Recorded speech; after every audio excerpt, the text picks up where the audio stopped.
बिस्मिल्लाहिर्रहमानिर्रहीम अल्लाहुम्मा सल्लि अला मुहम्मदिन व अला आलि मुहम्मद। अस्सलाम वालेकुम नाज़रीन, मैं हूं आपका मेज़बान खालिद जमील और आप देख रहे हैं मेरा यूट्यूब चैनल। नाज़रीन, इलेक्शन कमीशन ऑफ पाकिस्तान ने पाकिस्तान तहरीक इंसाफ के सरबराह इमरान खान के ख़िलाफ़ तोशाखाना केस में फ़ैसला सुना दिया। फ़ैसले में दो तीन बातें कही गई हैं जिसके नतीजे में बड़े सवालात उठाए जा रहे हैं कि क्या इमरान खान साहब ताहयात नाअहल हो चुके हैं, क्या इमरान खान साहब 5 साल के लिए नाअहल हुए हैं, क्या इमरान खान साहब आइंदा इलेक्शन लड़ सकेंगे, अगला इलेक्शन लड़ सकेंगे या नहीं लड़ सकेंगे। तो इसके ऊपर मुख्तलिफ आरा सामने आ रही हैं। इलेक्शन कमीशन ऑफ पाकिस्तान ने अधूरा फ़ैसला जारी किया है। इसको अधूरा इसलिए मैं कह रहा हूँ कि इसके सिर्फ आखिरी दो सफ़ात, सफ़ा नंबर 35 और 36 जो है वो जारी किए गए हैं। इसके साथ 3-4 सफ़ात उर्दू में जो टिकर्स बने होते हैं उस अंदाज़ के अंदर ये भेजे गए कि जो वो बयानिया जो पाकिस्तान की इस वक्त PDM की हुकूमत है उसका जो बयानिया है उस पर मबनी वो उर्दू में लिखे हुए टिकर्स हैं। तो शायद ये PDM हुकूमत या PMLN की जो मीडिया सेल है वहाँ शायद ये तैयार किए गए और फिर ये रिलीज़ किए गए। और इसमें ये बात भी देखी जा रही है कि क्या ये फ़ैसला कानूनी है या सियासी फ़ैसला है। ये इसलिए कहा जा रहा है कि अगर ये 19 सितंबर को फ़ैसला महफूज किया गया और उसके बाद फिर 2 डेट्स रखी गई ज़िमनी इलेक्शंस के लिए, 9 अक्टूबर ईद मिलादुन्नबी की वजह से, उसको फिर 16 अक्टूबर किया गया।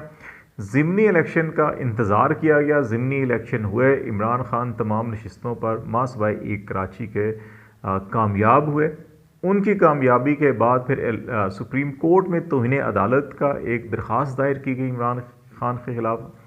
उस पर भी हुकूमत की बात नहीं बनी। तो फिर 21 अक्टूबर को ये फ़ैसला आया और वो भी फ़ैसला अधूरा इसलिए कि इस पे इलेक्शन कमीशन ऑफ पाकिस्तान के तमाम मेंबरान के दस्तखत भी मौजूद नहीं और एक मेंबर इस्लामाबाद में नहीं है, वो लाहौर में डेंगू के मर्ज़ में मुब्तला है और उनके दस्तखत के बग़ैर ही ऑपरेटिव पार्ट इसका सिर्फ 2 सफ़ात एडिट करके उसको क्रॉप करके वो जारी किए गए। और इलेक्शन कमिश्नर जो हैं पाकिस्तान के चीफ इलेक्शन कमिश्नर, उन्होंने जो अनाउंसमेंट की, उन्होंने कहा कि ये मुत्तफ़िका पाँचों के पाँचों 4 अरकान और चेयरमैन का मुत्तफ़िका फ़ैसला है, लेकिन एक शख्स जो है डेंगू के मर्ज़ में मुब्तला लाहौर में ज़ेर इलाज है और उनका भी इसमें शामिल करना और दस्तखतों के बगैर जारी करना बेशुमार इफ़ एंड बट्स हैं। लेकिन हम इस वक्त जो फ़ैसले में जो ऑपरेटिव पार्ट के 2 सफ़ात दिए गए हैं और उसमें कॉन्स्टिट्यूशन की आर्टिकल 63(1)P का तज़किरा किया गया है कि उसके तहत नाअहल किया गया है। हुकूमत की जो इस्तिदाद थी, स्पीकर की जो इस्तिदाद थी वो थी 62(1)F के तहत जो ताहयात नाअहली होती है कि सादिक और अमीन नहीं, झूठा और बददियानत शख्स है, जो नवाज शरीफ साहब को सुप्रीम कोर्ट ने करार दिया था कि ये सादिक और अमीन नहीं, जैसे जहांगीर खान तरीन को सुप्रीम कोर्ट ने कहा कि ये सादिक और अमीन नहीं और वो ताहयात नाअहल हुए।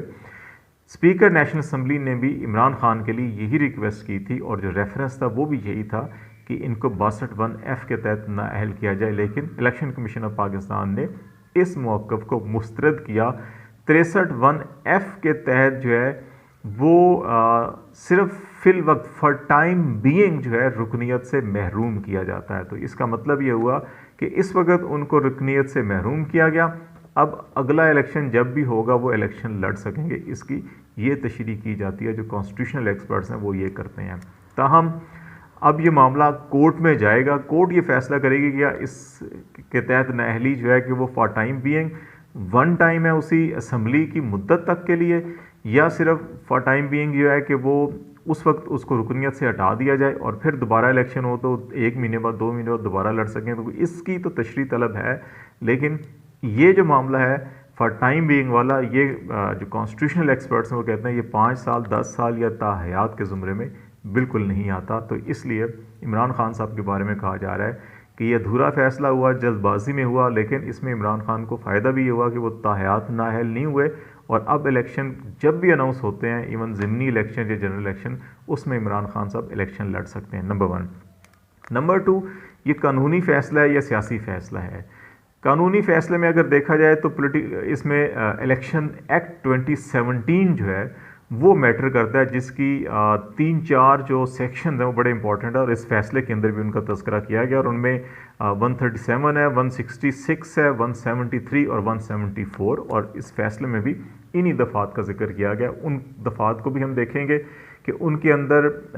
किस चीज़ को जुर्म करार दिया गया और उस जुर्म पर कार्रवाई और सज़ा क्या है, उसका जब हम मुआवजा करेंगे तो फिर बड़ा वाज़ेह हो जाएगा कि क्या ये सियासी है या कानूनी है। अपरेंटली अगर देखा जाए कि 19 सितंबर को फैसला महफूज करना, 16 अक्टूबर को ज़मीनी इलेक्शन होना, उसका नताइज का इंतज़ार करना, फिर सुप्रीम कोर्ट के अंदर दरख्वास्त देना, उसका इंतज़ार करना, फिर सुप्रीम कोर्ट से इनकार होना और फिर ये फ़ैसला आना, जल्दबाजी में आना,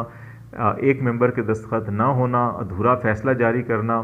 ये सारी चीज़ें शो करती हैं कि ये सियासी फ़ैसला है, कानूनी नहीं। तो अब आते हैं इसके कानूनी नुकात के हवाले से। सियासी पहलू हमने इसको देख लिया। कानूनी नुकात 137 सेक्शन जो उसका सब सेक्शन 4 ये कहता है कि अगर कोई गलत गोशवारे असासे या लाइबिलिटीज़ का जो स्टेटमेंट है वो जमा करवाता है तो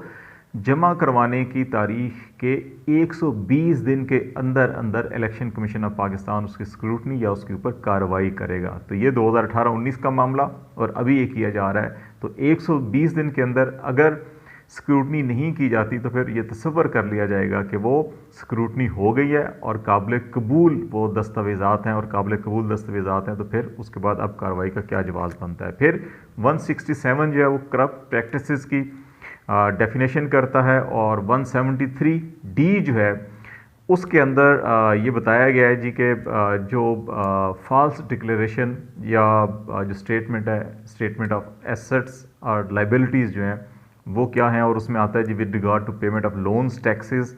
government dues and utility expenses जो हैं कि ये जो है कि आपको देने पड़ते हैं। और फिर 174 जो है वो इसमें ये बताता है कि अगर इस सिलसिले में कोई डिक्लेरेशन आ जाता है या इलेक्शन कमीशन इसको बताता है कि ये जुर्म सरजद हुआ है तो फिर उसकी जो 192 के तहत जो है कार्रवाई जो है, ट्रायल जो है वो इलेक्शन कमीशन या कोई भी फ़र्द जो है कि वो इसकी शिकायत कर सकता है सेशन कोर्ट को,